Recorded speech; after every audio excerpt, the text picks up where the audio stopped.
Hello and welcome to IndianExpress.com. The exit polls for the 5 states that went to polls predicts BJP government in Uttarakhand, Goa, Manipur, while Congress is likely to rule Punjab.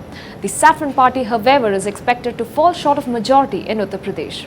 In the politically charged state of UP with 403 seats, BJP is likely to emerge as the single largest party.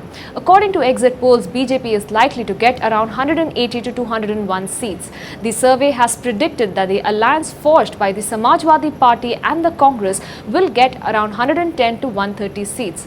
The exit polls has predicted 55 to 90 seats for Mayawati-led BSP.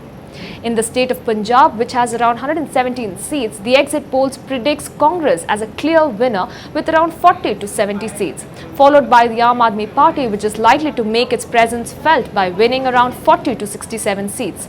The BJP-SAD alliance is likely to be thrown out of the power after 2 full terms.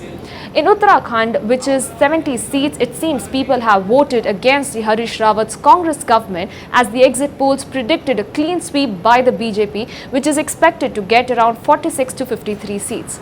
Moving on to Manipur, the BJP is likely to win the state as well, with the exit polls predicting around 25 to 31 seats for the Saffron Party, followed by the Congress with around 12 to 35 seats. In Goa, the BJP is likely to retain the state with the support of independent winners as exit poll predicts around 13 to 21 seats for it, followed by the Congress. The exit polls predict some good gains for the AAP in the state as well. For more news and updates, log on to IndianExpress.com.